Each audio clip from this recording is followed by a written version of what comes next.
On January 2nd, 2014, adequate notice of this meeting pursuant to the Open Public Meetings Act has been furnished by inclusion thereof in the annual schedule of meetings for 2014, which has been posted on the bulletin board at Borough Hall, filed with Borough Clerk, attached to the Hour Town, the records of community news and the county seat newspapers, and distributed to all persons, if any, requesting copies of same pursuant to said act. In case of an emergency or fire alarm, you must evacuate the building by using any of the exit doors in the room. They're immediately to my right, and the double doors at the rear of the room. Occupants must exit the building by using any of the staircases and not the elevator. This meeting is being recorded by both video and audio and may be rebroadcast. Please rise for the flag salute. I pledge allegiance to the flag, United States of America, and to the republic for which it stands, one nation, under God, indivisible, with liberty and justice for all. Roll call. Mayor Padovano. Council members: Lindenau. Here. Maroney. Here. Eisenberg. Here. Messer. Here. Fabre. Here. Ballerini. Here. Borough Attorney Ronald Dario. Here. Borough Clerk Jean Pellegra is here. Borough Administrator Roberta Stern. Here. Mr. Poliniak, you're on.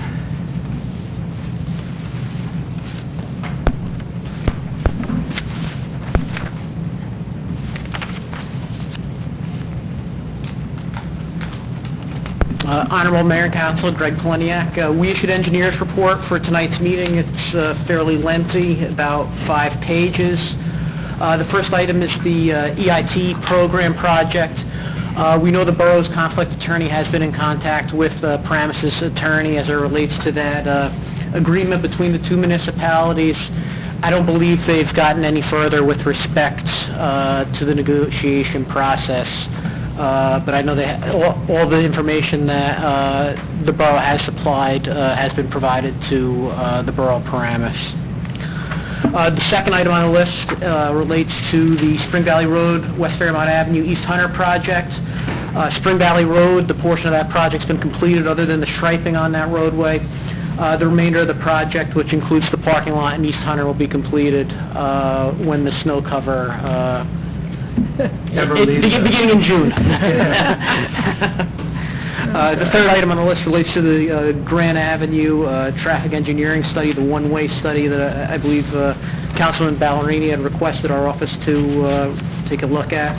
We had issued a proposal to the governing body for consideration as it relates to that study. I believe the price was approximately a little bit under $1,900 for that study if the governing body chose to authorize us to do so. The fourth item on the list relates to the FUSRAP Maywood, the 2014 sewer bill calculation. Actually, today our office issued that bill to the borough for review and potential issuance to the Army Corps as it relates to that project. The fifth item on the list relates to the BCUA wastewater management plan. I know that the borough has received a series of correspondence as it relates to entering into and remaining within the wastewater management plan prepared by the Bergen County Utilities Authority. The borough does have the option of producing its own. I would recommend that the borough remains within the current wastewater management plan so that it wouldn't have to go through the process and expense to produce it.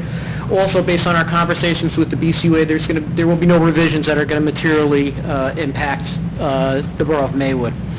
As part of that process, though, there are 2 ordinances that the borough needs to consider. The riparian buffer ordinance and also steep slope ordinance that I've submitted to the borough for review, comment, and potentially adoption after being considered. Mr. Poliniak, those are on our action list tonight to briefly talk about, but can you elaborate a little more and maybe save us some time later?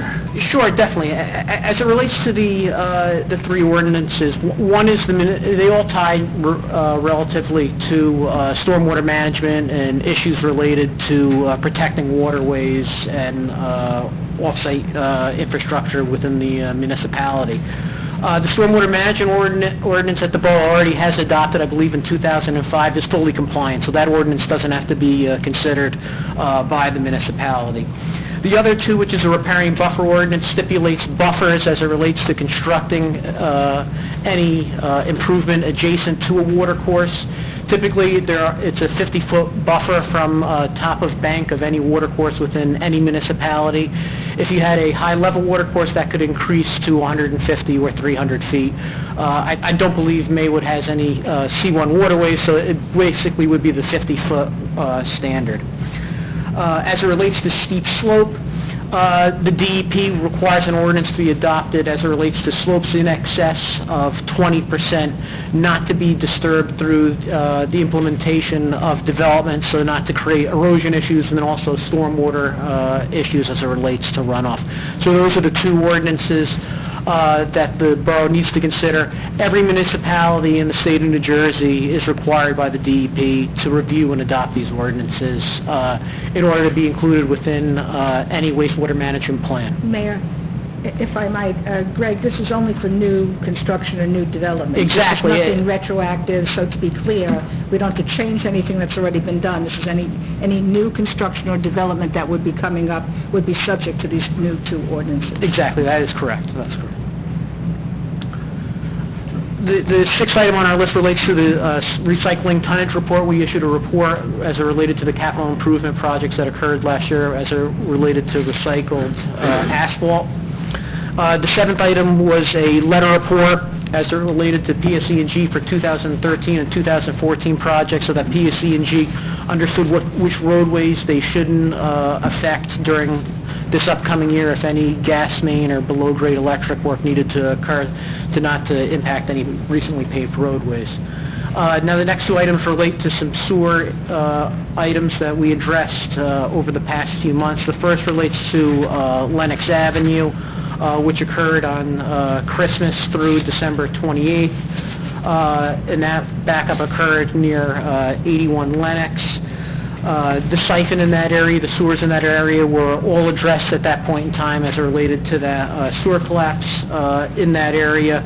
But through our review, there are still some areas that have similar situations on Lenox Avenue, and potentially it'd be our opinion that the borough include this in an overall global sanitary sewer improvement project in the not-too-distant future. As based on some videos that we've reviewed, there are some areas that are severely impacted at this point in time. Similarly, on January 14th, a collapse occurred at approximately 113 West Magnolia Avenue, and during the exploration at that location, we determined near 117 and 119 a similar situation exists where approximately 25 linear feet of pipe were in poor condition as it related to breaks and collapses and exposed soil surfaces. So we would recommend that those improvements in that area occur as soon as possible. That concludes my report. I'd be glad to address any questions, comments that the governing body had. Members of the council have any questions for the borough engineer at this time? All right. Thank you very much. Thank you.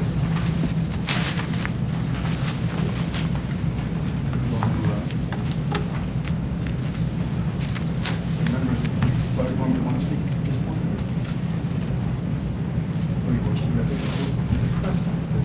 I think there are members of the fire department present tonight, maybe here to talk about some hydrant issues and snow removal, if they want to come forward.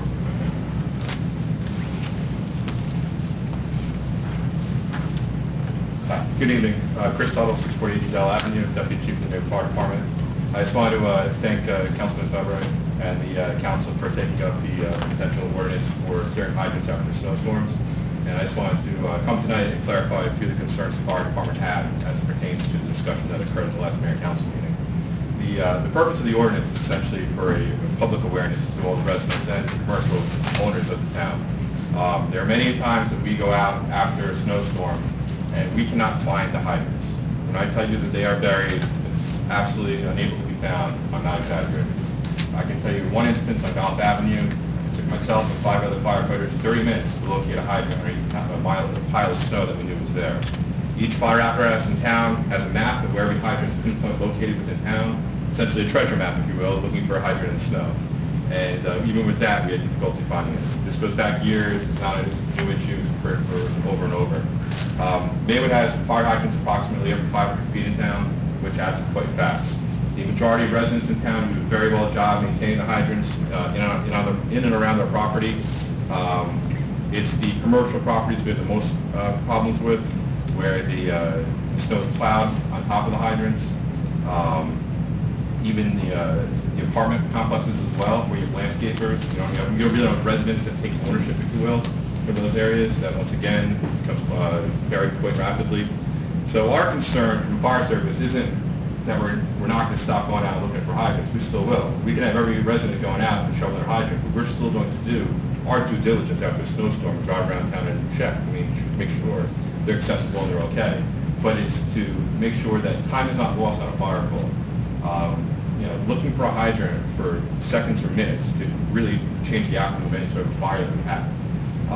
Tactically, whether we have our first engine company coming in, spotting a hydrant and laying in, which was called a forward lay, and now the hydrant's not accessible, it's not there. Now we have to pass the hydrant, do reverse lay. It's more manpower intensive. It creates some challenges on the fire scene from a command structure to ensure the fire goes up fast, that life safety is addressed. So it really comes down to an operational life safety concern the fire department has. We're a bunch of strong men and boys, and we don't mind going out and getting our hands dirty shoveling hydrants, but when people are purposely putting snow on top of them, and I will say there are a handful of residents as well that have hydrants at the foot of their driveways that they like to put snow on top of them. It becomes very troublesome, not only from an operational concern, but just from a continued nuisance concern. A lot of residents don't realize in this town, because we've had a major changeover in residency over the years, that a lot of residents feel that we are a career fire department, that we get paid. And then when it snows, we will go out and do this because we get paid to do it. And a lot of times these firefighters are spending the night in the firehouse the night before on a storm standby, away from their families, have to come home, shower, and go back out and do hydrants. So it's not that we don't mind doing it, but the perception is that we're just going to do it because we get paid isn't proper perception in town. We would just really welcome the support of the council on this matter. We're not looking to go out and be the fire hydrant police and do anything like that. A lot of times when we find a resident that has buried a hydrant on purpose or they haven't maintained it, we knock on the door very politely, introduce ourselves, explain to them the importance of clearing the hydrant, and 9 times out of 10 the next storm, that hydrant's cleared out perfectly. We never have a problem. So it's just when we knock on the door to reference something, just so you're aware, there's a borough ordinance that says you have to maintain the hydrants within 24 hours of snowfall. We really appreciate your cooperation. Now we're going to be going out and take a book and find people. But for the habitual problems, it would be helpful in the future to have that in place. That's all I have. Just want to clarify any concerns or questions you might have had based on the last council's discussion. I'm available to answer any questions. Chief Newman's here as well. If you have any other questions regarding fire department matters, we'd be more happy to answer them at this time. Thank you, Deputy Chief. I think you nailed it on the head, but the education portion of this is the biggest part of this. And I think, at least for the commercial properties, we can, if we maybe get together with you and the chief and draft a letter on the fire department's letterhead for those commercial properties directly and send the letter to them so that they're very well aware of it, and continue the education with the residents as well. But I think hitting the commercial property owners with a direct letter from the fire department may help, because obviously they're contracting out for services. They need to advise the people that they contract with to make sure that those hydrants are clear. And certainly if the council moved on a hydrant ordinance, clearing ordinance, we'll keep your comments in mind. That'd be great. And just for reference, for numbers, so you're aware, about 12 towns in Bergen County currently have an ordinance. It's all worded essentially the same. Basically, they work for one town, the rest just piggyback for their towns. And at my outreach to all the fire chiefs in Bergen County, roughly 75% of the rest of the towns are looking to adopt an ordinance this year as well. So just for numbers for yourself, and take that into consideration. That's it. Thank you very much for your time. I appreciate it. Thank you. We will open the meeting to the public. There are no proclamations at this time. Sorry. I'd like to address a small problem. Sure. My name's Ron Coppinger. I live on Wyoming Avenue. I've been a resident of Maywood for 31 years. Now, for 31 years, the snow removal has been horrible. There's a town ordinance that says the snow plows are supposed to plow 1 foot away from the curb. They plow 3.5 feet away from the curb. Now, I had snowplow came by my house, he plowed. All right. My wife was shoveling the snow. I moved my car out on the street so I could use my other car to go take my dog to the house. And then I saw the snow removal man, and I told him, I said, what the heck's the matter with you? I said, can't you plow, closer to the curb like you're supposed to? And all of a sudden he turns his truck around to me, and then we had a confrontation. We started arguing with each other. All right? Now, after I just let it go, and after that I got my car and took my dog to the vet. Now, when I called my son, and I told him, I said, something's going to happen. I think that guy, I saw him on the phone, the snowplow guy, he's going to call the police because I put my car on the street. But he already plowed there. Okay, so I put my car there. So the police knocked on my son's door, and my son moved it back, his car into the driveway.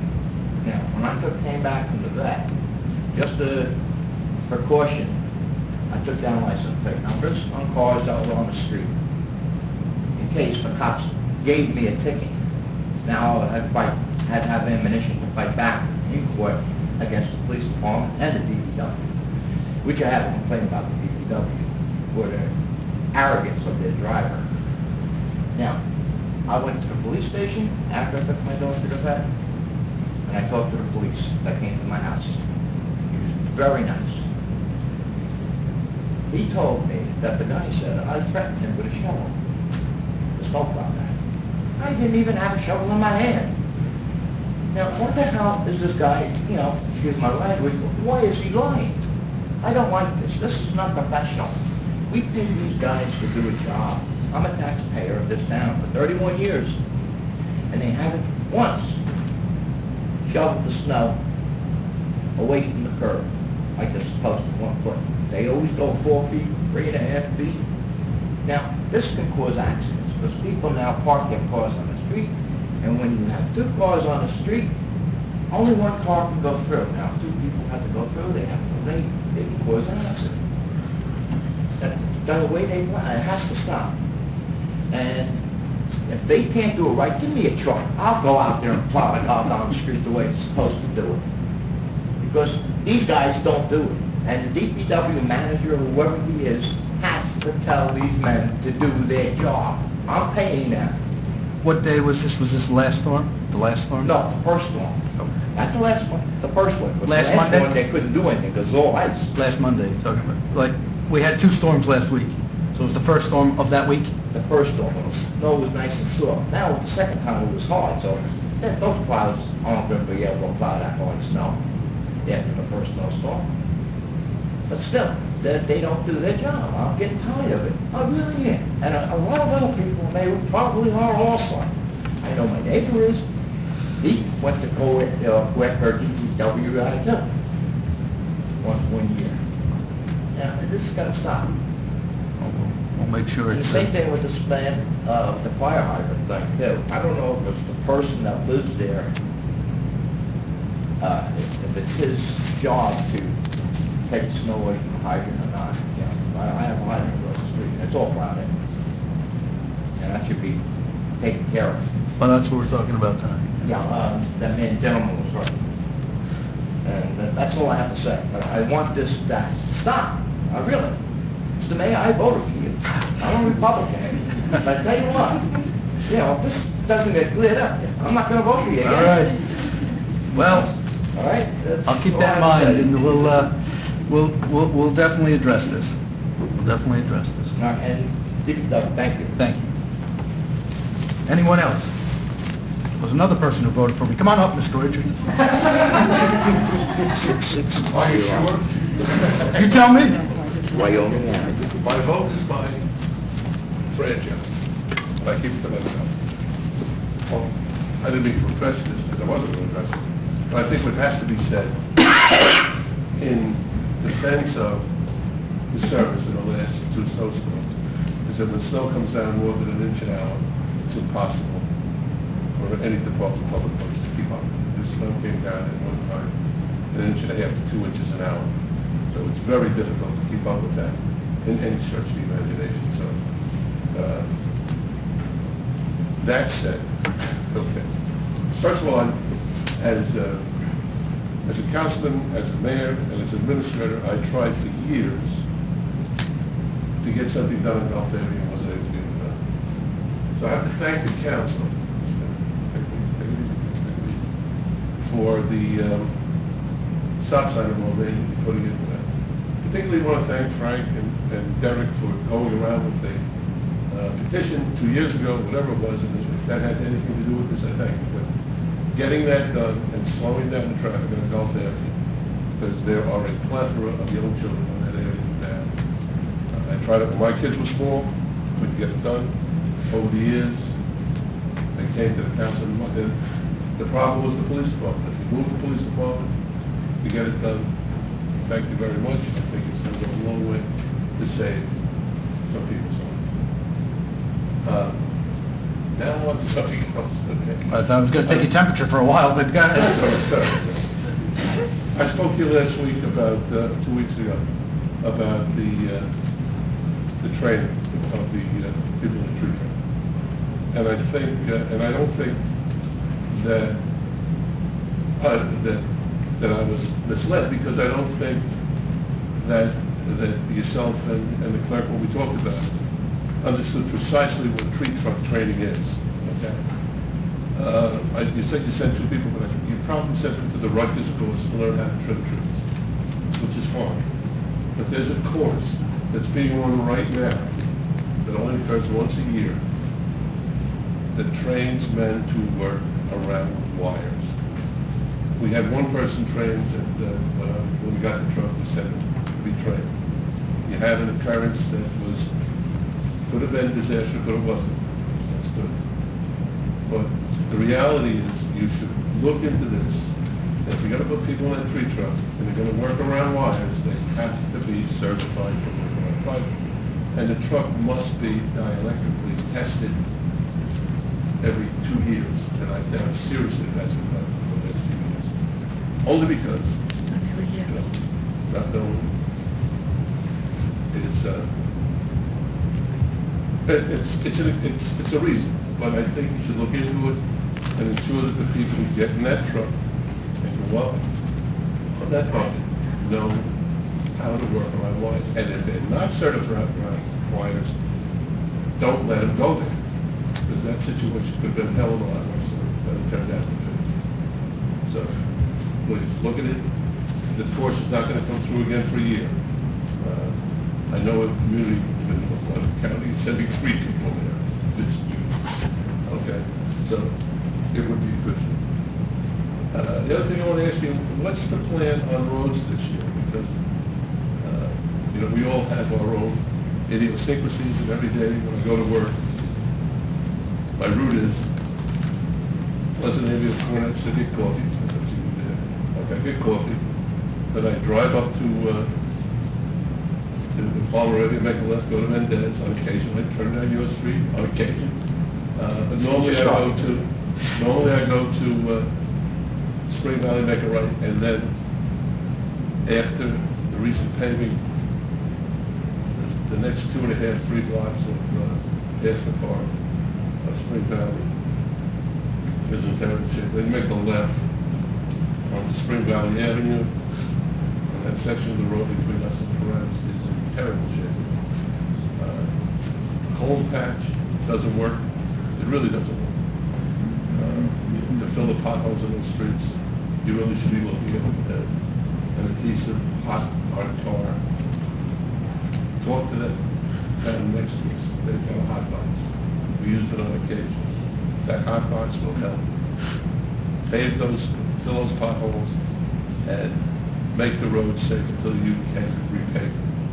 So I would seriously ask you to consider speaking to a mutual or a local with a town close to us, use their hot box and fix the potholes.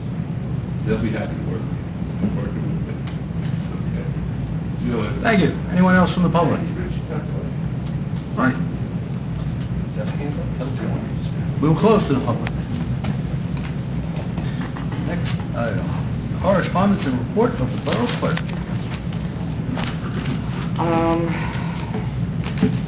We're going to hand out those ordinances when we get to the action. I really don't have anything. That's not on the agenda. No. Borough Administrator. Mayor, I don't have anything specific other than I think all of us are losing our patience when it comes to the snowstorms that we've had and unfortunately, the incidents of so many of them so close together. Can you speak into the microphone, please? Oh, sorry. Okay.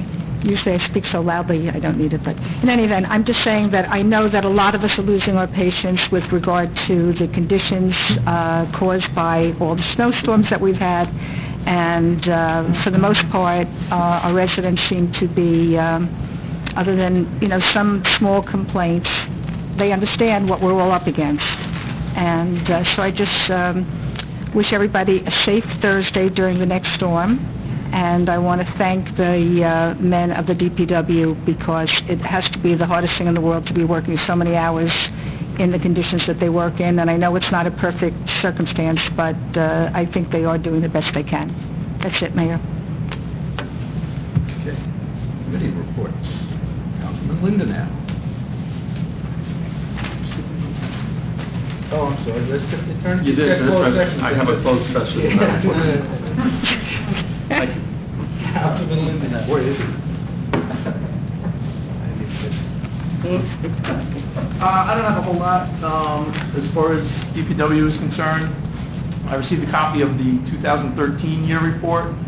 Past year wasn't much different from previous years where trees and leaves are concerned. They've been taking care of that stuff, taking down trees where there were problems and getting leaves picked up. We worked well this past year through our shared services with Rochelle Park, Saddlebrook, Hackensack, and Paramus. And we look forward to continuing saving money for the town wherever we can with these shared services. I also wanted to commend and thank the guys at the DPW for their hard work this winter.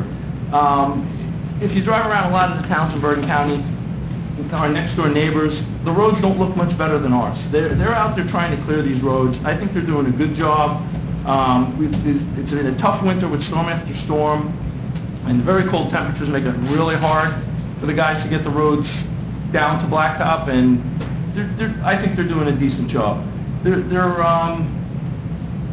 They've worked through these storms with older equipment, and some of this equipment is old and needs to be replaced.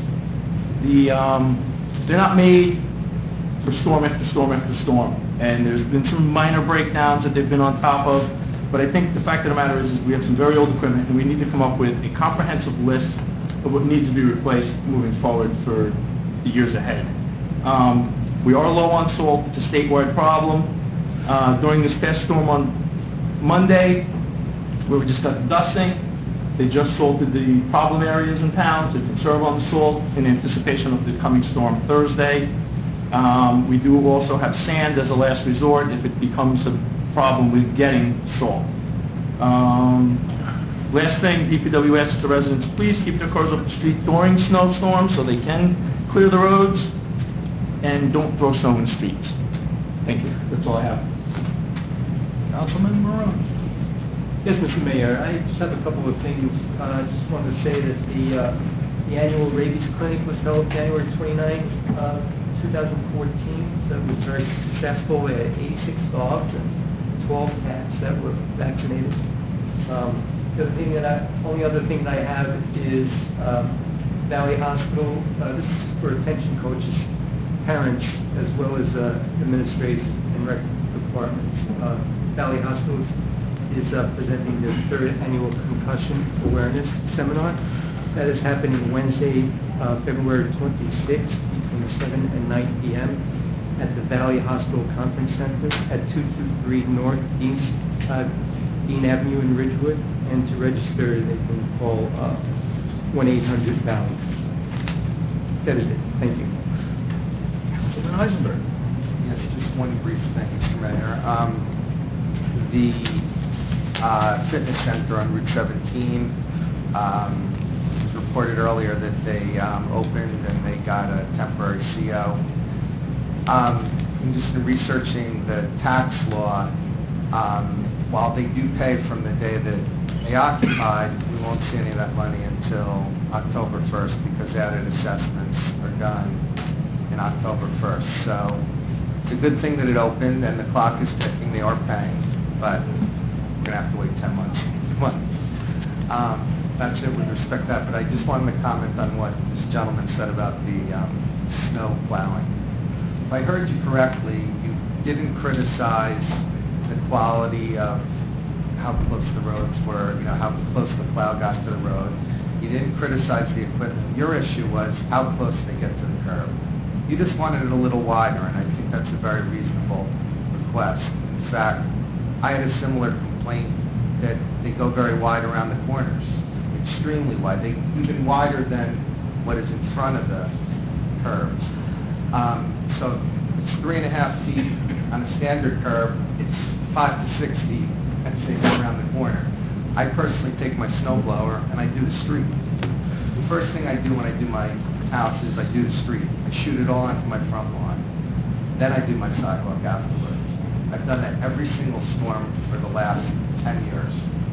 And your point is very well taken, very valid. We have to yield to you.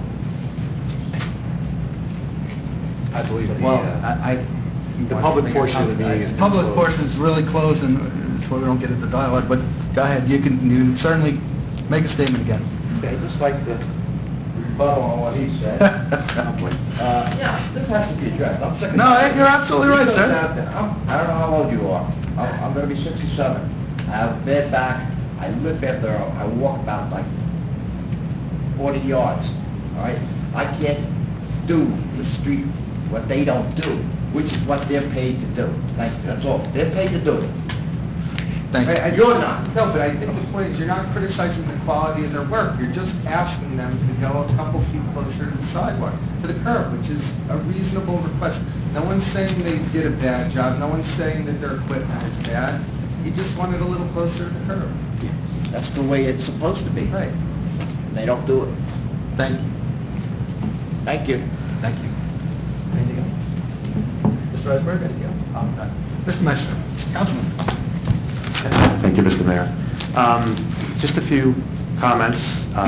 As you might have seen on the local news outlets, I think some congratulations are in order for the students, teachers, and staff at the Maywood School District for their efforts in fighting hunger by holding a special food drive, appropriately named the Super Bowl, S-O-U-P-E-R, Bowl of Caring, held just before the big game earlier this month. And I wanted to try to avoid the four-lettered word known as snow in my report, but unfortunately I do not think I can. Just want to let everybody know that now Tuesday, February 18th is now a full day of school due to the need for an extra emergency day in the face of the multiple storms that everybody has faced. If the need presents itself vis-a-vis Thursday, February 17th will also be a full day of school, and if the snow continues this year, we're looking at some of the vacation days starting with April 14th, Monday, April 14th, coming off the calendar for the school district as well. That's it, Mr. Mayor. Thank you. Councilman from Borough. Thank you, Mr. Mayor.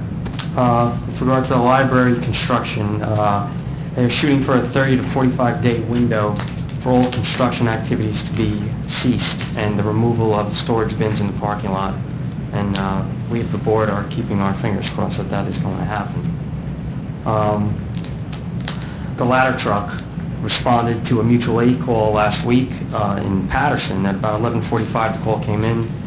The truck responded with about 10 guys, and they covered Patterson until about 6 a.m. And they responded to a few calls while they were there. And I'd just like to thank the guys. And we are always there to help the mutual aid system. Truck 17, after that, there was a problem with brakes. The air brake chamber, I think it's called an airport. It went bad, and it was replaced, and truck 17 is now back in service. And the only other thing I had is I'd like to get the feeling on moving forward with one of the ordinances, whether either copying it or I know Mayor, you just brought that up, but Do we have an affirmative that we are going forward with Well, I that? think we have on our revised action list tonight the hydrant ordinance. We can talk about that at the next item on the agenda. Okay. That's all I have, Mr. Mayor. Thank you. Council President Bellarine. Thank you, Mr. Mayor. I have two issues of a policy nature to discuss in closed session. I believe they're probably linked to the attorney's request for closed, but I'll make mention of them now. No further report, but I do respectfully request that we remove Resolution 4614 from consideration this evening. Thank you. All right. Report of the mayor. I'd like to thank the DPW for their efforts. The town hasn't seen weather like this really in probably 20 years, since the mid-'90s when we had snowstorm after snowstorm and freezing weather. We haven't had the good fortune of warm weather in a while to melt some of this stuff.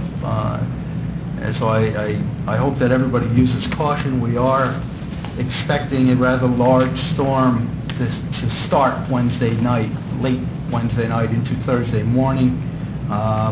I convened a meeting of the emergency management team today. We met and discussed the plans for going forward with being prepared for the storm. As Councilman Lindenau indicated, we are low on salt. Every town around here is low on salt, unfortunately. Every town in the county and surrounding counties is low on salt. The police department does have a contingency plan on closing streets if necessary. We're hoping that it's not going to get to that, and I don't believe it will. But there are plans in place to make sure that the safety of citizens are kept as a primary focus. Echo what the fire department has asked us again, since we are going to get a large snowstorm, is please keep those hydrants clear. It is very, very important that they remain clear. I'd like to thank our surrounding towns who have helped out with lending us equipment. You probably saw trucks from Saddlebrook driving around the last snowstorm. Those were our DPW workers driving those vehicles, but they were on loan from Saddlebrook and Hackensack. So we appreciate that help whenever we can get it. Again, just advising everybody that we will be hit with a rather large storm Thursday early morning, and it's going to last probably the entire day of Thursday. They're predicting at this point 6 to 10 inches of wet, heavy snow, changing over to rain, changing back over to snow. So it's going to probably be a mess. The schools are prepared to make a call on whether there will be school Thursday, and that'll be probably addressed tomorrow afternoon at some point. So just be mindful of everybody, to be careful, look in on your neighbors and do what you need to do. I know Mr. Barone is volunteering to plow out everybody's driveway on Washington, as he's done during the last storm. So that's just something to be concerned about. Please monitor Nixle. If you're not signed up for Nixle, you can sign up on the police website or the borough website, and that will give you periodic updates as to what's going on in the town and what safety procedures are necessary. So I encourage you to go to the borough website or to the borough police department website for more information as the storm progresses. Just briefly, the historical committee, I guess, met earlier this week, and as I mentioned before, this is the 120th anniversary of the town. It's incorporation this year, and they are planning various events. There will be a bus tour, I think, in April that they're planning, and some other events to commemorate the occasion of the 120th anniversary of the town. The 4th of July committee is meeting pending snowstorm on Thursday evening. I encourage any member of citizens or any resident that wants to get involved with that to please contact the borough clerk, and she'll get you more information on how you can be involved with the 4th of July parade. We have a great parade in town, as everybody knows, and we've made steps every year, I think, since its inception to make it a better parade than the year before. So we're looking forward to doing that again this year and making it even better than last year. I'd like to congratulate also the members of the Board of Health for the rabies clinic. They did a great job this year. It was the first year that we were at the rec center instead of the DPW garage, and it worked out, I think, very, very well down there. It's very accessible, and good program this year. I do have a couple items also enclosed, which may relate to what you're talking about. But as to the paving that the borough engineer indicated, we're looking forward to getting that started. We certainly are going to have to address probably a large amount of potholes that have opened up throughout the borough, all over the borough, come the springtime. With that said, we can move on to the action list items. Everyone has their list of items, an action list. The first item is the Board of Health temporary food license. The Board of Health, as the council is aware, we contract with the county for our Board of Health inspections. The county inspector is requesting that the borough and the Board of Health members are requesting that the council enact an ordinance governing licensing of temporary licenses. And these are situations where we have special events in town, such as the Fall Fest, the street fair, where we have food vendors coming in just for 1 day or 2 days. We don't currently have a licensing program for that. They are inspected. Those vendors have been inspected. They're always inspected when we do have events. But this would be a licensing program where it would be a little more structured and organized and have a little teeth in it if somebody tries to sneak in without being inspected. So there's a proposed ordinance that the clerk has passed around. I suggest that we all take a look at it.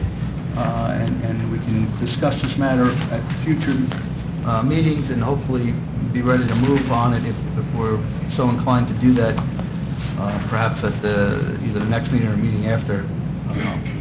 We can all have comments on it. I don't know if we need to really get into too deep of a discussion. Everybody just got this now, so I think Just a chance to review it. Sure. Everybody take a look at it, and we'll discuss it at future meetings, but I just wanted to bring it on an action list so that we can start the discussion. The next item is the two ordinances that the borough engineer spoke about earlier. I think you have form ordinances that you've provided, I guess that the state provides, that we can probably copy and adopt to make sure we're in compliance and that we're protected going forward. This is another thing that if you haven't seen a copy from the engineer, we'll get the copies to everybody. We can present that for discussion and adoption at future meetings. Mr. Mayor, any reason to bring that to the planning and zoning board? It's going to have to go to the planning board because it's going to be an amendment to the zoning ordinance. Okay. But typically with zoning ordinance amendments, the way that they proceed legally is once they're introduced, they have to be referred to the planning board, and they have 35 days to make comments. If they don't make comments, the council can adopt them. If they do make comments, the council can consider those comments or not consider them. Okay, I'll make the board aware. Sure. Next item is another really zoning ordinance. I think we touched on this maybe at the end of last year at some point. Right now, the borough has an hours of operation ordinance limitation under section 263-2 of the Borough Code, and there's also a corresponding section 209-35 of the zoning ordinance. And that applies to commercial uses in the A1 and A2 zone and in the RC zone. The RC zone being our primary commercial zone, which encompasses Pleasant Avenue and some properties on Maywood Ave and Safe Street. What that ordinance says right now is it says that there's a prohibition against retail stores, with some exceptions, bars and taverns and banks for the ATM machines, and government buildings. All other uses in those zones must cease between 11 p.m. and 6 a.m. I would propose that we consider expanding that ordinance to cover some of the other zones in town that it predates, I guess, especially the OR zone and the PC zone, which are along Spring Valley Ave. so that we're consistent with our limitations of retail uses. I put in there the THO and the TH and the GA zones. Those are all residential zones, the townhouse overlay, the townhouse, and the garden apartment zone. Now, they would only apply to a commercial use that may actually be going on in those zones, just like the current ordinance applies to the A1 and A2 zone, which are single-family and two-family residential zones. But there are some retail uses going on existing in those zones. I can point to the gas station on the corner of Maywood Avenue and Passaic Street is actually in the A1 zone, but it is a retail use, and there is a prohibition against it operating 24 hours a day. And that's really a courtesy to the residents who live in those zones that just happen to have a retail or commercial use in their residential zone. So I know we had talked about this, I think, at the end of last year in anticipation to Thanksgiving and Christmas holiday rush of retail uses. So if the council, is amenable to moving forward with that, we can start to amend those ordinances and encompass the other commercial zones in town. So I don't know if anybody has any thoughts on that. I have a question. Mr. Mayor, so this would deal with the situation on at the town center if they wanted to have like that Black Friday situation where people are sleeping over and they're not open. Correct. The OR zone is the zone that is all along Spring Valley from, basically all of the Bergen Town Center property up to Maywood Avenue or Forest Avenue at that point. So yeah, it would prohibit in 24-hour sale or things of that nature. Right now, Paramus has very strict, as everybody's aware. Paramus, the county has blue laws. Paramus has even more strict blue laws on top of that, but they also have a prohibition against retail uses going on 24 hours. So I guess hypothetically, the properties that are in Maywood right now can operate 24 hours. However, the ones in the mall themselves cannot. So I know that that's a conflict with the mall operators, but that's not our problem. But it is certainly, we have residential properties that abut, on the southern side of Spring Valley Avenue that I don't think need to be negatively impacted by a 24-hour operation of any kind of commercial use over there. Anybody else have any thoughts there?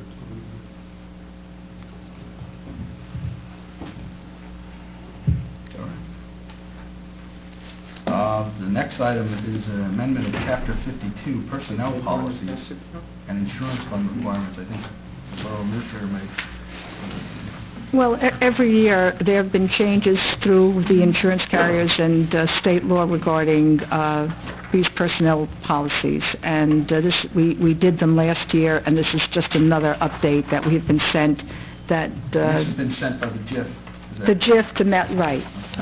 And our borough attorney has received a copy of that email from the JIF, and these changes are consistent with what has been recommended. And these are the policies that these are, I guess they're asking us to incorporate into our personnel policies. A lot of them, it has to do with, video surveillance, family and medical leave policy, et cetera. Pretty much the same things, and again, it's updated by the laws each year, and these are the requirements that they're asking us to incorporate. And they added some, I guess, that are new requirements. Domestic Leave Act, et cetera. Yeah. Domestic violence leave. Right. I mean, this is obviously pretty voluminous, but I wanted to start the discussion so that we can start taking a look at this. And there is a time frame of, I think it has to be done by May. May. So you do have to consider, the introduction, the adoption date, 6 to 8 weeks there. So, the sooner the better. Yeah. Yeah, I think if everybody could start to review this, and we can discuss it at the next meeting, and maybe introduce after that meeting, and we'll certainly be in compliance. This is the kind of thing when you look at it, it's hard to believe this isn't already in Oh, yeah. our policy. Well, you know, a lot of it- A lot of it is. A lot of it is, right. This is Yes. a language change. Right. Well, and how do we, I mean, is it important that we understand what the changes are? Are these, the Well- changes are part of this is underlined, part of this is not? Well, I believe, Gene, I didn't do this, so I'm Well, I assuming think that the changes are... All of these in here are, the underlying, they're just bringing that to your attention because it's in regard to Oprah. That, all the communication, Okay. you know, that's So any just of this to bring- boldface, italics, underline is just there for Yeah. emphasis? It doesn't indicate Correct. any change in No, language? no, Okay. this is all the new language. But it incorporates some of the old language, so I guess... Yes. Is it important that we understand what the language changes are? Should I bother to go and get the existing ordinance and compare Well, them the side new by side? language is basically required. Right. That's what we say. I don't think you need to compare it. I think what Gene is saying, this is what we need to have. So I don't think it's necessary Well, unless, if you okay. see something in here that you have That an you're objection concerned to, about, Well, once again, when I look at the very first edition about municipal vehicles for official business of the borough only, is that new language? I don't think it is. We do No, have an ordinance we about have- municipal vehicles. This Yeah. would supersede it, this would Right. replace it. Whatever's in here is what... We can attempt to do a compare on it and circulate it. It just, because it brings to mind some past The practices reason, that... well, and the reason this was done, I don't know if we have it worded exactly that way, Mhm. but the Right. reason why it is worded is because on the governor's best practice checklist that we have to do each year now, Mhm. if there are people for the municipality that bring their vehicles home, they have to be given a 1099. Yeah, that's an IRS requirement, that's not the state's requirement. But If you I- get, if you, But- I had a personal It's use in of a best business, practices, it though. was never, you know... I know it was never enforced. So that's We- why we've they digged on want that. to, they want to make sure we have in in our past years. policy now that enforces that. Understood. But there is that exception for I turned it down, reasons. but it's hotter. Okay. I guess. I'm sorry, I don't mean to derail your awesome progress through the action list. But this, again, this is a lot, and I'm not sure what you're asking the council to consider here. Are we considering a language change, or we're just considering this as a document in the whole? This is a document in whole. Okay. Yeah, we couldn't change this document. Gotcha, thank you. Anybody else? Should open a window. I'm going to skip number 5 for the time being, just because the engineer's still here, the Grant Avenue traffic study. Mhm.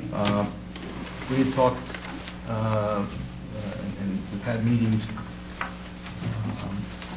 with representatives of the police department and the Board of Ed regarding, as Council President has reported on in past meetings, regarding the abysmal traffic problems that we're seeing at both schools, Memorial and Maywood Avenue School, with this obviously pertaining to Memorial Avenue, Memorial School rather, at Grant Avenue. There was a request to have a proposal submitted for a traffic study to see whether or not changing the traffic direction on a portion of Grant Avenue would be feasible or desirable by the council. I think the borough engineer has indicated it, or addressed it a little bit in his report tonight, and indicated that the study would be approximately $1,900 or a little less than $1,900. And I guess we have to determine $1,895. whether or not we wish to go forward with that, or we wish to take other kind of action. Tonight, obviously, as part of the agenda, there's an ordinance that will restrict or prohibit left turns onto Grant Avenue from West Fairmount during certain hours of the day, of the Monday through Friday, those being the drop-off and pickup times of the students, to kind of, I guess, help with the flow of traffic around that area. So I guess it's to the council on whether you wish to proceed with a formal traffic study at this point and engage the engineer, or kind of address it on our own. Mr. Mayor, if I could just give a little context on this one. I was the one who actually made the suggestion at the meeting that we have with the Board of Ed and the Police Department. And the reason I thought this would be a good idea, well, let me back up. What we were talking about doing with the parking on Grant Avenue, what we did with the parking on Grant Avenue, what we're talking about doing with the left turn lanes from Fairmount onto Grant Avenue can all be temporary measures in effect while school is in session. To do something like limit or restrict traffic to one direction on a part-time basis, I think you're begging for trouble. I don't think that that would be a feasible way to flow traffic. When I had the opportunity to bring my kids over there either on foot or in car, it used to be that you could use that drop-off lane on the right-hand side. It left room for cars to travel both ways on Grant Avenue, and life was good. When we did the addition and the kindergarten entrance became basically a separate drop-off point, things changed. More cars were parked, less people were dropping and going, and now with that additional volume of cars not flowing through the area, it has severely restricted the flow in the area. And this is just a layman's observation. So what I thought when I was looking at kind of a view of Grant Avenue, that northerly portion of Grant Avenue, there's only a handful of driveways. I think there's 3 driveways on that part of the street. The striping on the curb on the easterly side restricts parking there alongside the T-ball field, and the lanes again are not carved out like the drop-off lanes are in front of the school. So if we were to just go one way in that one small patch of Grant Avenue, we could allow for parking during school hours only. Obviously, we don't want cars parked there when the kids are playing in the baseball in the park and stuff like that, but we could allow parking on that part of Grant Avenue and still have the traffic flow between the parked cars. So you'd add a significant amount of parking to that part of Grant Avenue. The proposal tonight to restrict the traffic would keep the traffic coming up Fairmont moving consistent with that one way. But that, again, this is all a layman's view and a layman's thought process. We have a lot of new traffic coming down Grant Avenue from the mall.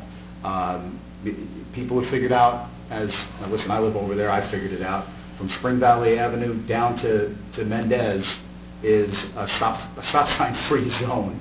And it does make for, even when you're sometimes not thinking about it, the longer you're going in a straight line without having to pause or stop or do anything, the natural progression is just to start to pick up speed. And unfortunately, that means for people coming from Spring Valley Avenue, you're picking up speed in front of the park and in front of the school. So the idea, again, of restricting the traffic on that one part of the street, if we created a permanent one-way zone there, that eliminates that. It's not even a 4-way stop or something to be dealt with people rolling through it. This just absolutely eliminates the ability for people to roll through the most sensitive part of our town with the school and the park right there. But again, layman's view of it all, this needs to be analyzed. There are people who live over there. There are people that count on using Grant Avenue to drop their kids off in the morning. And I think that requires that we do something with the help of the professionals to evaluate the traffic patterns there, to count the cars that are using Grant Avenue, and to let the professionals advise us of the feasibility of doing that and of, possibly rerouting traffic around different parts. Can those streets handle it? If somebody who's coming up Grant Avenue now has to go down and around on Spring Valley or down and around on Palmer, is that what's going to happen? I mean, again, layman's view. So that was kind of the background as to why I had asked Greg about it. I was looking at it. I was just, at the time, I think it was probably November, I was just curious, how much are we talking about here? If it was a and I appreciate the value of the proposal, but if it was a $5,000 proposal or a $10,000 proposal, I'm not so sure I would have brought it up at our school safety meeting. But when it came back under $2,000, it seemed to me like a reasonable investment to either validate that approach or eliminate that approach, and then we as an organization can have a good discussion with an educated point of view. Yeah, it makes sense, because I think that you also have to look at what's going to happen on the opposite end of Grant Avenue. Not taking it one way, because now all the traffic is going to come around. That's a huge concern of mine. is that's what's going to happen. A lot of people use the easterly or southerly side of Memorial School. There's 3 grades, I think, or 2 grades that enter from that side of the building. So a lot of people do come south on Grant, turn onto Fairmount, drop their, because there's a big drop and go lane right there, drop their children and continue to proceed towards Maywood Avenue. If they cannot do that any longer, they will be forced to go down to Mendez, which we recognize as a choke point, which is why we did the no parking on Grant, and which is why we may introduce an ordinance tonight to put a 4-way stop at Mendez. That's a major concern, that we're going to redirect the traffic that way. Because I don't know, nobody's going to go down to like Spring Valley and then come back up. You know, they're going to go up to Palmer. But I certainly recognize that Grant might be a cut through from Spring Valley Ave to Mendez, because there are no stop signs. Coolidge has the stop signs at that location. So you do have a straight shot all the way down, and maybe there's something we can do to address that, to stop or slow down people so that when they do get towards the park, regardless of whether the children are in school, there's always a park there, and there's always children there playing. So on both sides of Grant, quite frankly. So that's something I'm sure we have to address. I was just wondering, at this meeting with the Board of Education, do they have any interest in sharing the cost of this with us? Because basically it impacts the school as well. It wasn't discussed. I mean, like, Councilman Messar may have the appetite for bringing it up at his next meeting with the Board of Ed. Again, I don't mean to be spending other people's money with that concern, but I don't consider it a large sum of money and it's all the town's money anyway. I mean, it's not like it's coming from some outside agency. I understand, but it gives you ownership of the study, because then they have a part in saying what, afterwards, whether the study really proves what, they're the ones who have the kids. I think the impact, in fairness, Madam Administrator, I think the impact is 24/7 to the borough, 12 months a year. I don't think it's limited to just movement around the school. That what I had suggested and what I was contemplating, I think, is something that could have a broader impact than any one of us is considering. And I don't know that really the Board of Ed. They may want to. They may have the cash and may want to help us out with it. So it's not an unfair request. Only to give kind of more sense of ownership, because if something takes place there and then the parents of the students are involved, then they could answer to the board and not just to the borough. As I had reported previously, there were a number of suggestions that went around that night. Some of which were quickly the flaws were quickly pointed out, and others where reasonable people sat and nodded their head and said, no, that doesn't sound like such a terrible idea. The superintendent has promised to have a superintendent's roundtable, where he's basically going to broadcast out to students and parents that there will be discussions about changing traffic patterns around the school and soliciting input, because you never know where the good ideas are going to come from. And obviously, if we do something along these lines with the study, the reason we're talking about it, in this session and the ordinances that would be required to make those changes, gives the public the opportunity to come here and talk about it as well. Right. So.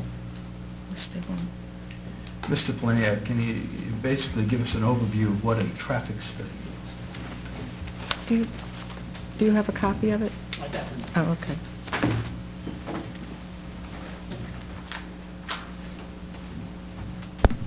The initial phase, which is... When you do that.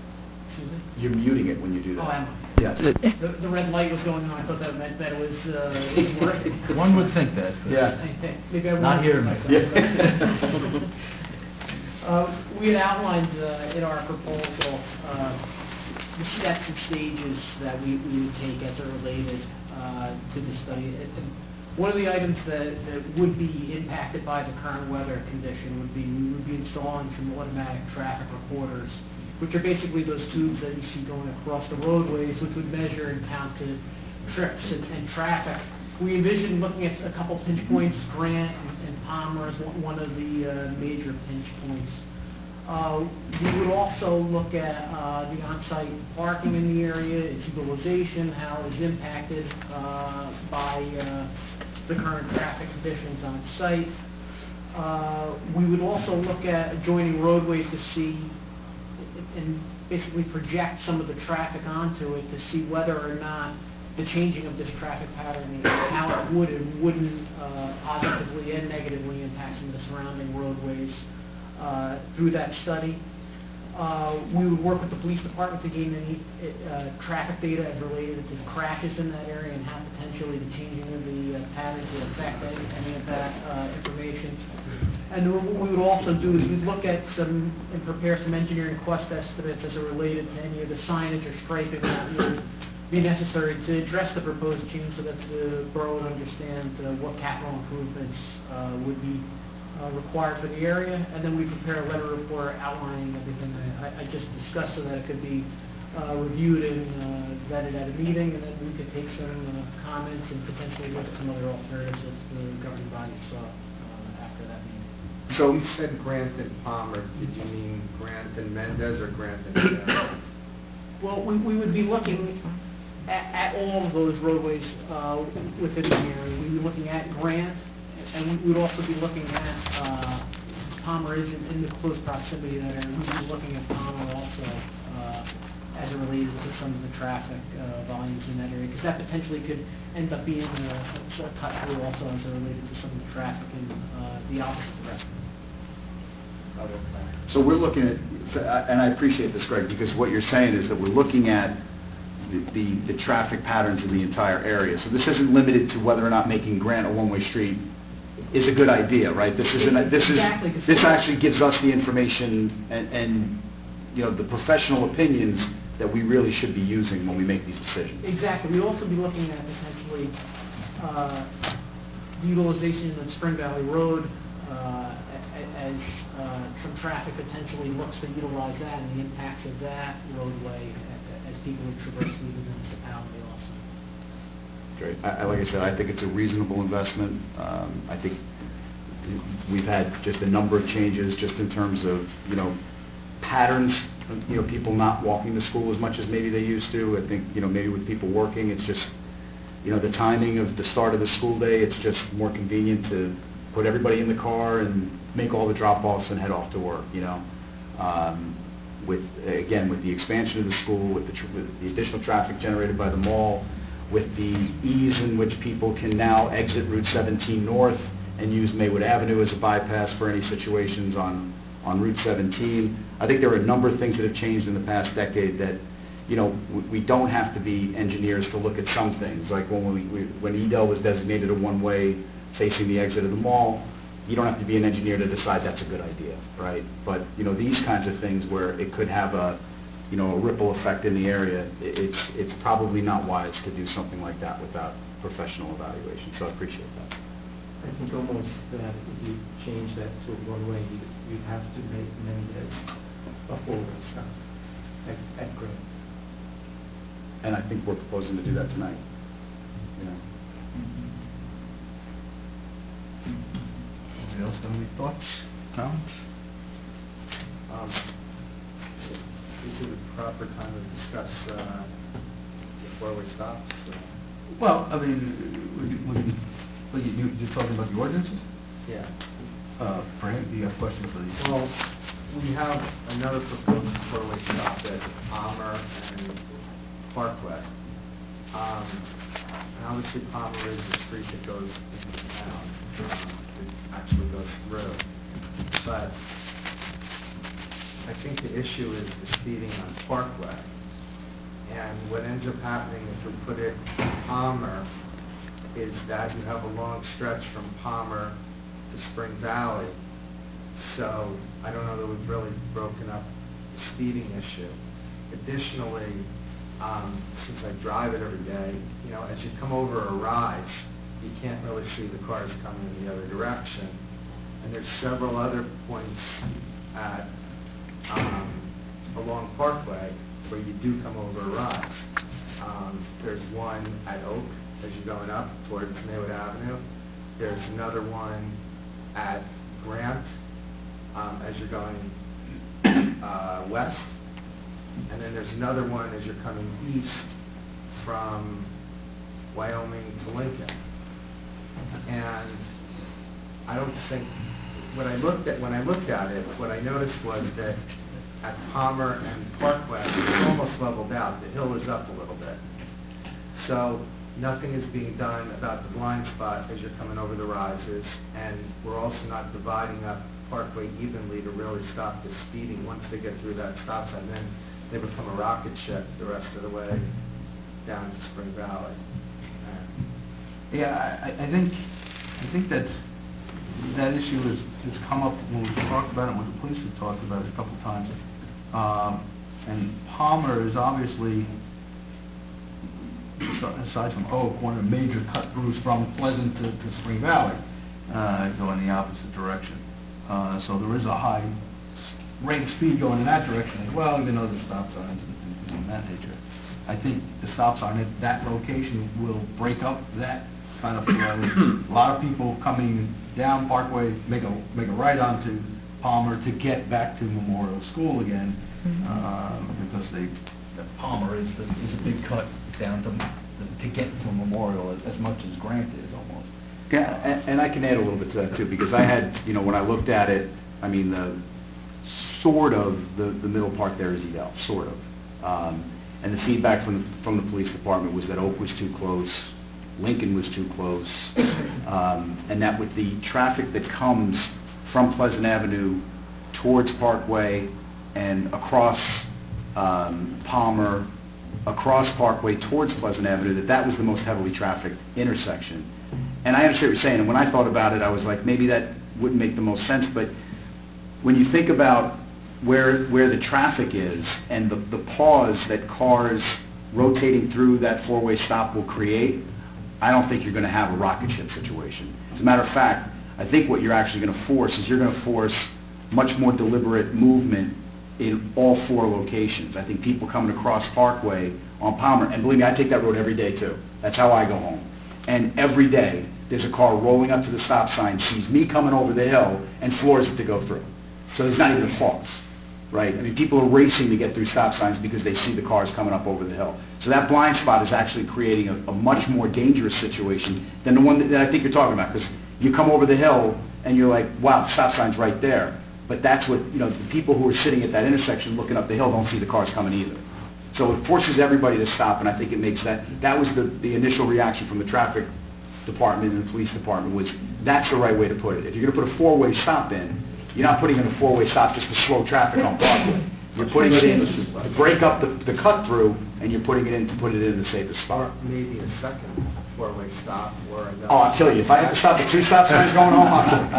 I can, and the place I'm thinking is actually your street. Right? Yeah. Maybe to just leave it a two-way stop at Lincoln, but put the stop signs on Parkway instead of Lincoln. Yeah, I mean, everything can be considered. I would say that just traveling that road a lot, there's a big bend on Lincoln as you come up, so that kind of does. It's very helpful to have that stop sign there to slow people down, because again, they're coming at each other, and we don't always see each other.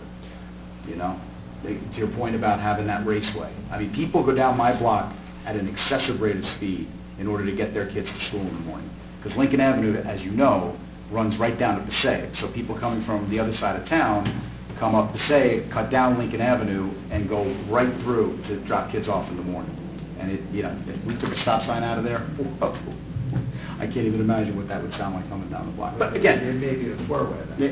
Again, leaving everything open on the table. But just so you know, I mean, it was the decision to put that stop sign at Palmer was not arbitrary. It was actually something that was pretty deliberate. I have to add that being a resident on Palmer for 5 years at that intersection, I used to have a conversation with my neighbors several times a year as to what the over-under would be as to how many cars would wind up on the sidewalk at Palmer and Parkway because of the collision with a car coming down the hill from Oak and a car crossing the street trying to get through the stop sign quickly on Palmer to get to Pleasant Avenue. The over-under annually was 2 or 3. Wow. Yeah, I mean, it's not, like I said, these things are not done in the blind, and again, if it was something that really needed to be vetted, and this is, again, this is a change to the resident who so admirably called out the stop sign on Romaine.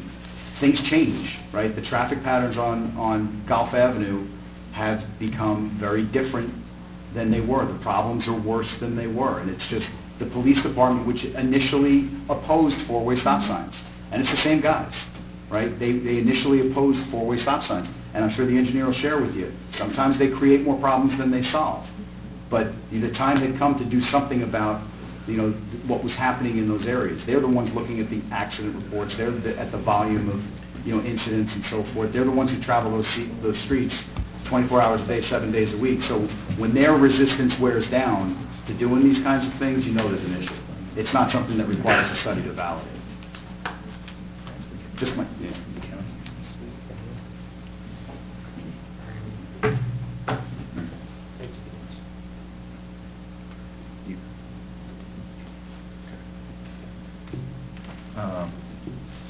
Okay. Any other opinions regarding the traffic study? Anybody wants to see it on the next agenda? Yeah, I would request that we put it on the agenda for approval. Second. We'll put it on the next agenda. Thank you, Mr. Planick. Thank you for sticking around. Thanks, Greg. Thanks.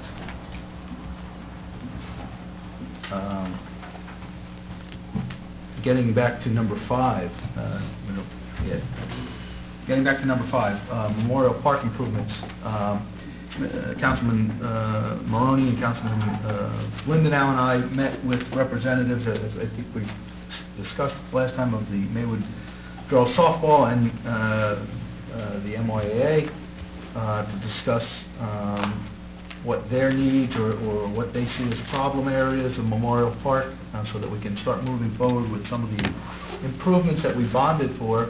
As we know, we did receive grant approval for the retaining wall. I still don't have that letter. Okay. I know we got it, but I don't have the We were told that we got grant letter. approval for the retaining wall on Cleveland Field, so obviously that will be one of the things that we move forward with to get that done before right field slides off into Spring Valley at some point. Field 3, I'm sorry. Sorry? Freehold is approved in February. Perfect. But some of the other items that were talked about, I think, at that meeting, where the girls softball is looking for a scoreboard, they're looking for dugout roofs, roofs for the dugout there. And I know that girls softball is looking for a pavilion also to be built on that near their field, but that's something that maybe we'll look at in another phase. With regard to the scoreboard and dugout roofs, it's probably something that the borough can do.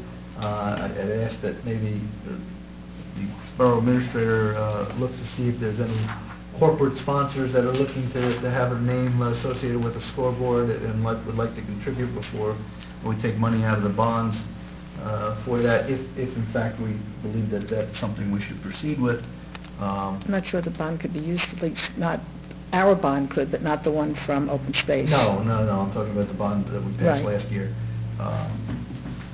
But there were also obviously discussions last year and with the two groups about replacing the water fountains throughout Memorial Park, and that includes the portion of Memorial Park that goes down to Edel.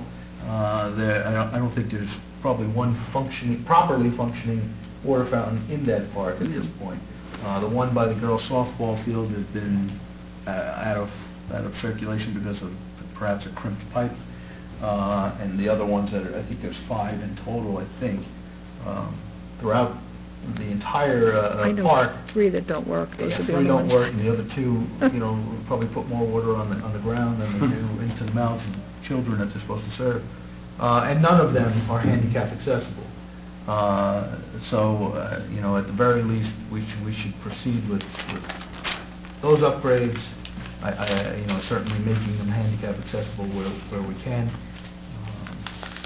There was also talk during that meeting, and feel free to jump in, guys, about creating a landscaped area, because obviously it is Memorial Park, and there are all the town's memorials that are up there for every conflict that the country has been in, and designating the 19 members of the town who gave their lives, as well as the other members of the town who served. in the military, and there was discussion about providing a new landscaping area to connect the World War I and World War II monuments with a better landscaping than exists right now. We had actually talked, when we redid the 9/11 memorial, we talked about some other plantings and replacing the bushes around the major memorial. We just didn't spend the money because I was waiting for this, but there is a plan for doing that in existence. And I think that was an idea that was brought up by one of the members that was at this meeting, and I think it was a great idea because it really would. It's not a lot of money. I mean, it's a matter of planting some more trees really and draw attention to what the purpose of that park is. It is Veterans Memorial Park, and it serves a purpose to remember the people that served our town, from our town, really. The other one was the path going into the parking lot. Correct. That's right. There was good. Yeah, there was discussion about that. Right. So the path that runs around the back of the park to Spring Valley Road actually empties into the parking lot, and then continues through the parking lot, and then gets picked up behind Cleveland Field and comes around. We're thinking about moving that path somewhere within the park, so kids and adults don't have to go through the parking lot in order to connect to the path. Yeah, there's you're talking about an asphalt path, obviously, that runs around That was, the park. that was actually a grant. That It was was a Safe bicycle Streets grant. or- Safe Streets, Yeah. it was a special, there's a green sign somewhere Right. there about it. And I'm not saying, I don't think anybody's suggesting it will remove the portions that are there. It's just make a bypass so that you can stay in the park when you're doing laps around the park, either on a bicycle or walking or whatever. You go into the park. You'd have to go through the parking lot right now.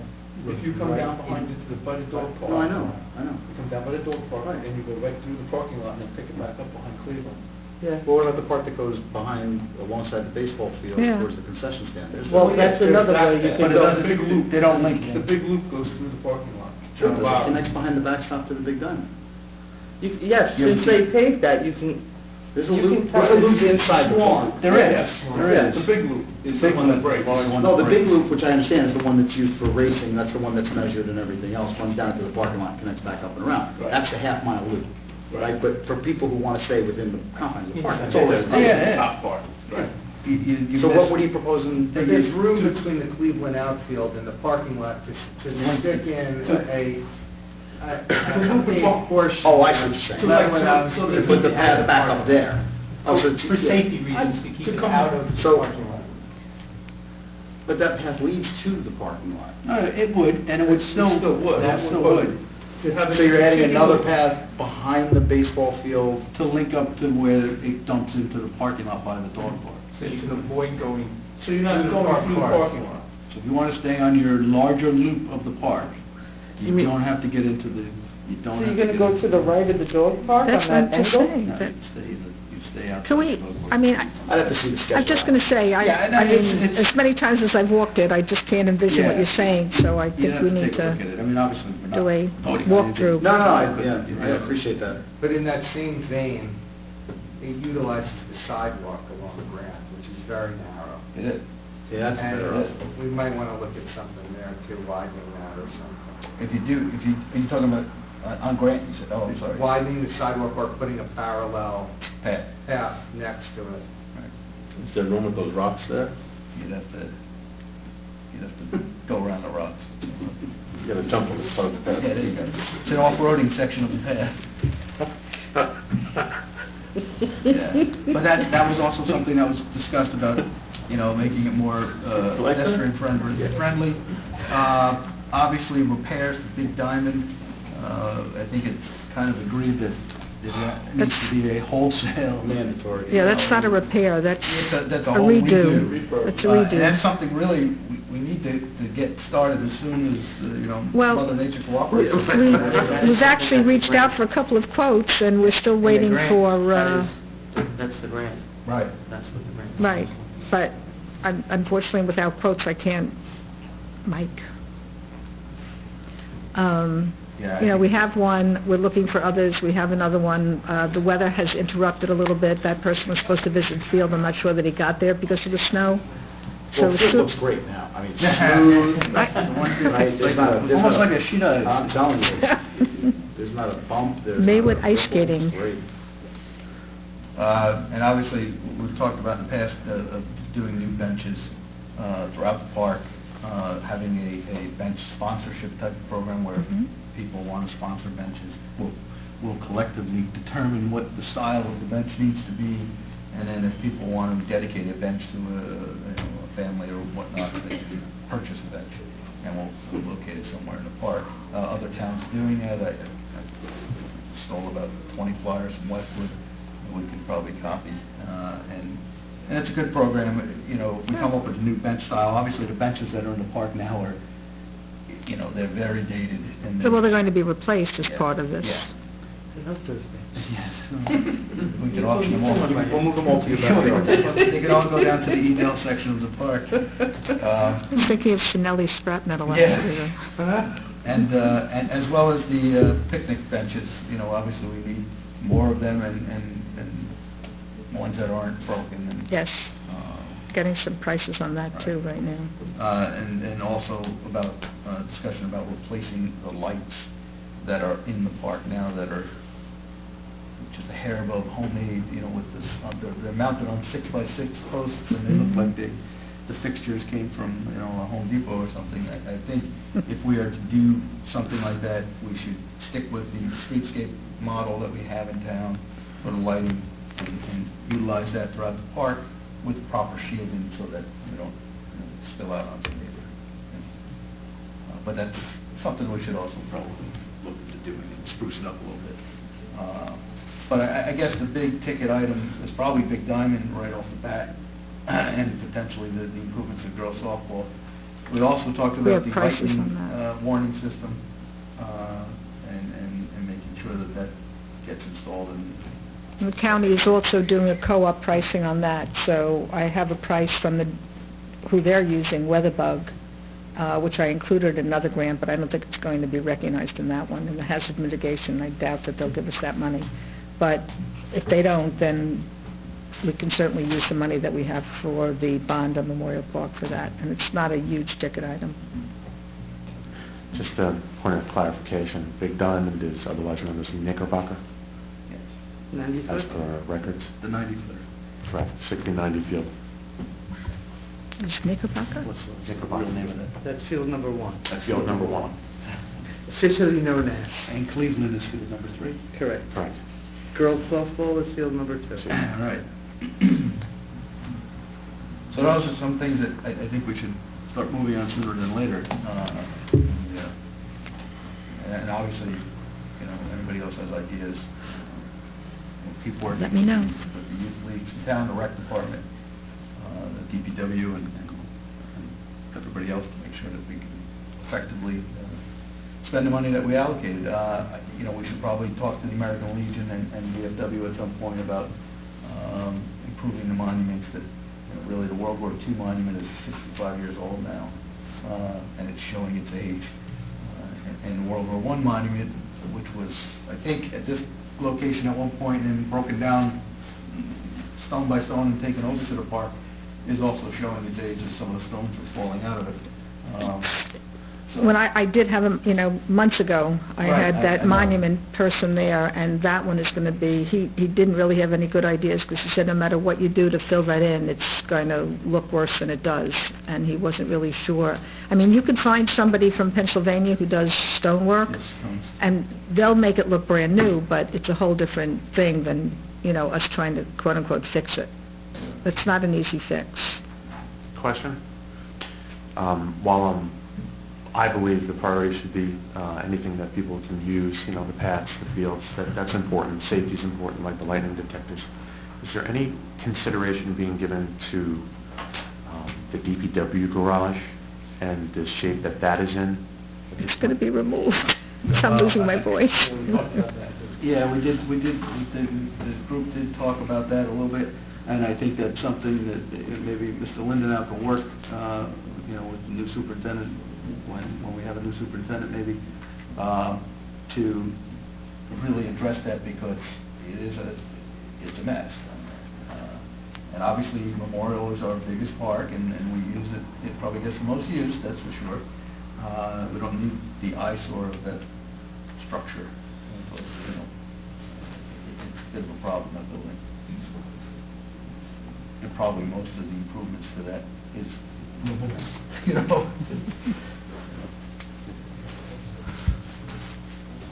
So, you know, this is obviously an ongoing process. You know, portions of this improvements will probably come before us for approval at various meetings, but I wanted to get everybody to start thinking about this because even though we're preparing for another snowstorm, you know. I know. It's around the We corner. should start thinking about the spring and making sure that our fields are up and running. Anybody have any other thoughts on that? All right. Municipal Alliance. I just wanted to bring to the attention of the council that we will be participating in the Municipal Alliance again. That is a program where we get funding through the county to do programs for drug youth awareness with, and you know, certain. I'm sorry. Drug awareness. Drug awareness and you know, really gearing it towards preteens and teenagers in town. And I know that the rec department is working on putting that together and seeing what kind of programs we can come up with. Again, I just kind of added it to the action list just so everybody knows, because we're probably going to have a resolution authorizing participation in that we're going to have to adopt relatively soon.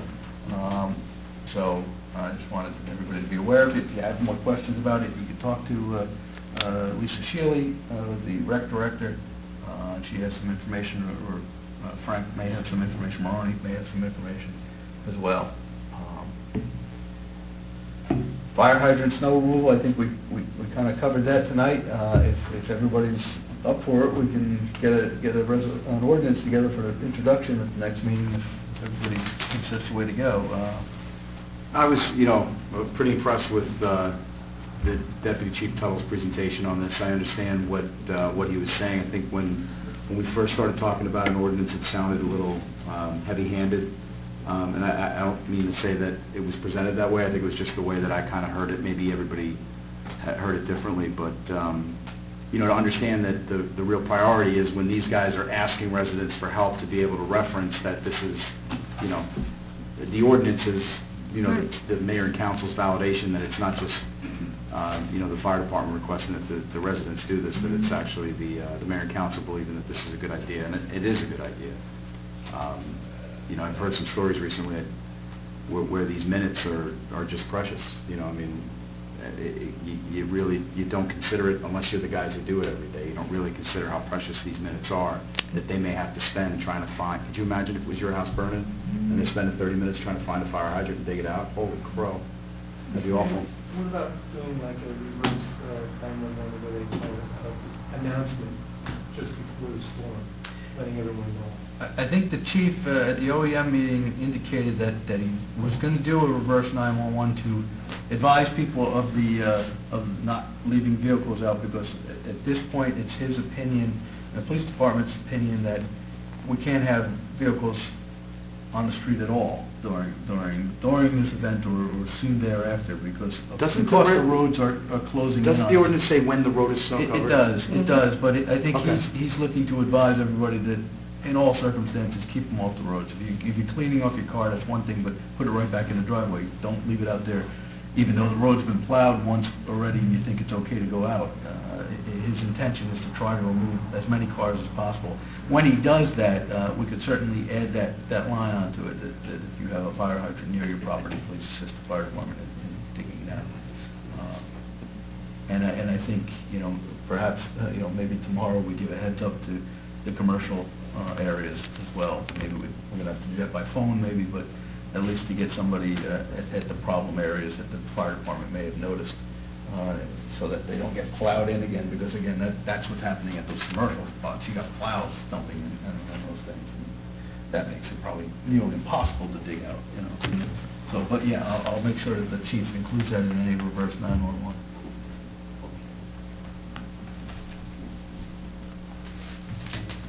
So we'll move ahead with an introduction of a hydrant ordinance at the next meeting. All right, there is one add-on that we just got a letter today, the street fair. J.C. Promotions wants to contract to hold the street fair again through the Chamber of Commerce in town along Pleasant Avenue. The action that would need to be taken by the council would be to authorize the closure of the streets. And I'm not suggesting we do it at this meeting, but we can certainly do it at the next meeting if we want to do this. They are proposing April 6th and August 17th as the 2 days. Now, the question is, A, do we want to do it? And B, do we want to do it at 2 days? And C, do we want to do it with the same company that's been doing it? And C, do you want to try to get a new company? Have you ever been approached by any other No, but, promotion companies about doing this has been run through the chamber, Right. and so I really haven't gotten involved other than Okay. advising the chamber that we felt that the quality should be improved. And it has. It has. And it has. We did have a conversation, but... It has, and again, the president of the chamber had a conversation with the professionals from J.C. Promotions regarding particularly the August event, because the August participation was not quite as good as, I mean, vendor-wise, was not as good as they had been promised. Did it rain though on the August one? No, it was a beautiful day. I was actually a there. beautiful day, It was yeah, I a remember. beautiful day. It was warm, actually. But it wasn't hot. It was a Yeah, little overcast, but it was so the late sun in wasn't August, beating. and we felt that, or I shouldn't say we, but I'm speaking for them now, the chamber felt that they miss a lot of people, because those last couple of weeks, people tend to go away just before Labor Day. So this is an earlier Sunday, and hopefully we miss that last 2 week. It's kind of the middle Sunday, and that they miss that. But, you know, our commercial property owners and the businesses on Pleasant Avenue have done very well both times with this, and they feel very strongly about doing it again. Well, they want to. Yes. They feel that, and the majority of them, I guess, feel that it's been very beneficial to our business owners. What was the second date? August 17th.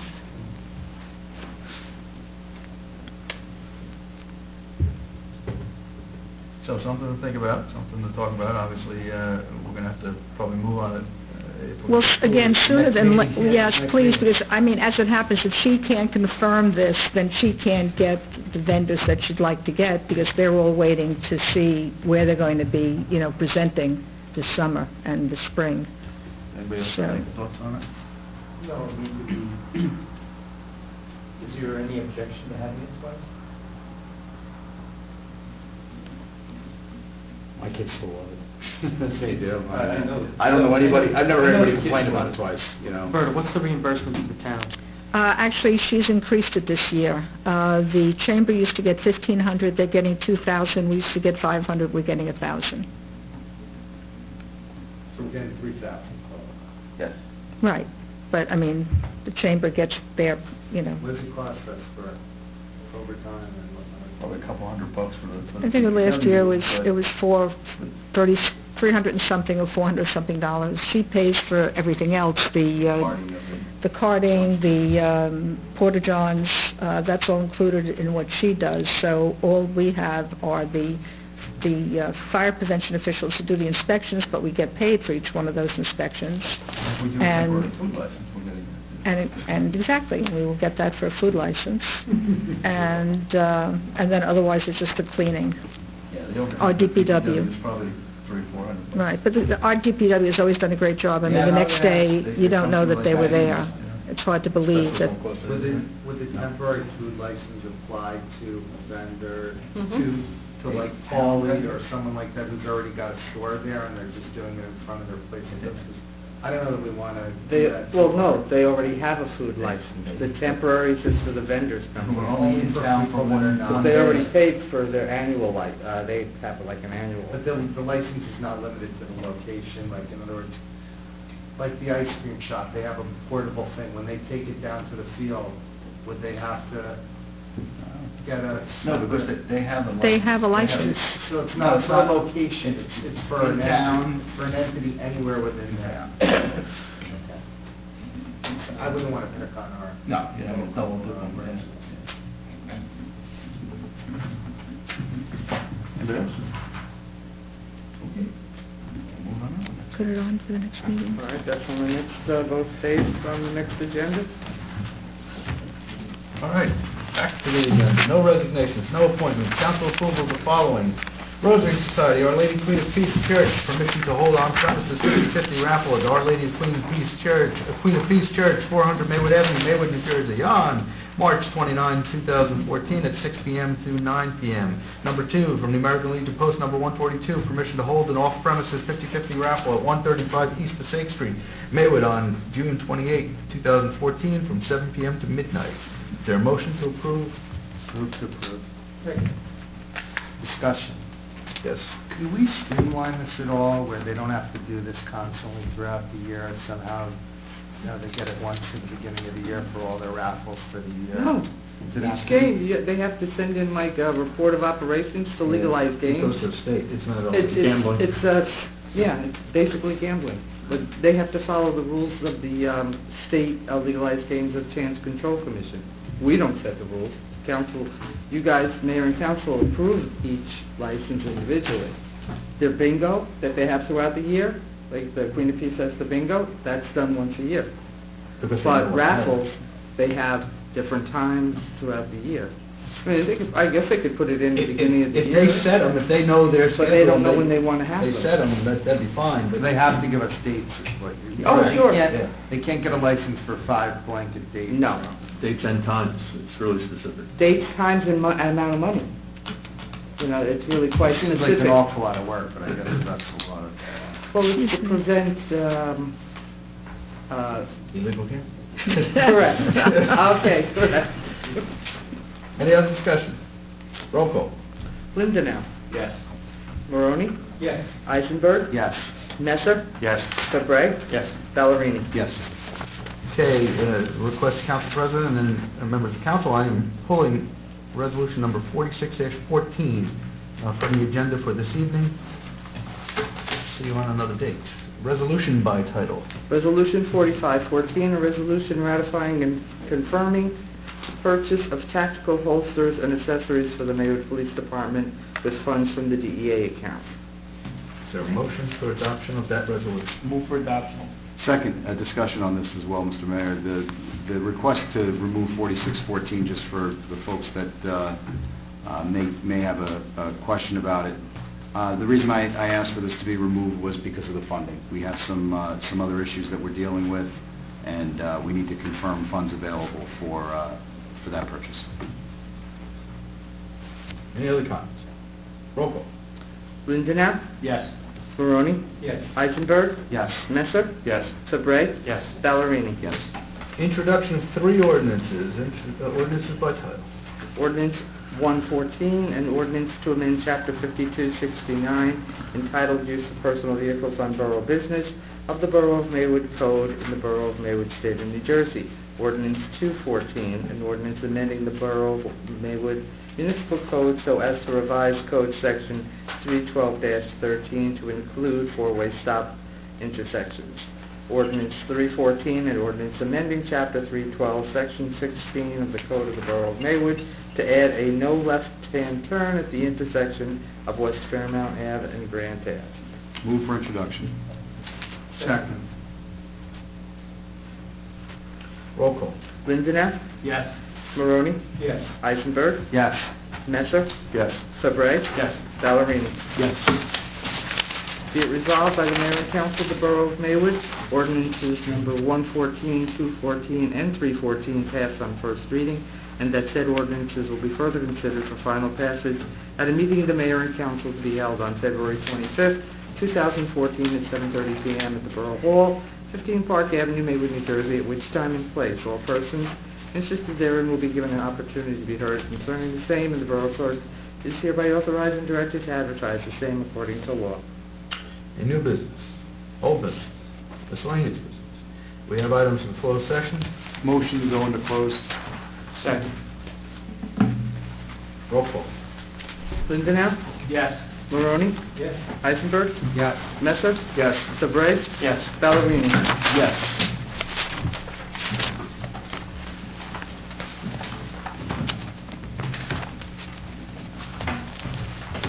Be resolved by the Mayor and Council, Borough of Maywood, pursuant to the provisions of the Open Public Meeting Act, the Mayor and Council meet in closed session to discuss the following subject matters: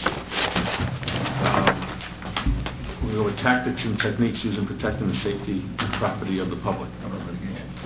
Also pending litigation, anticipated litigation.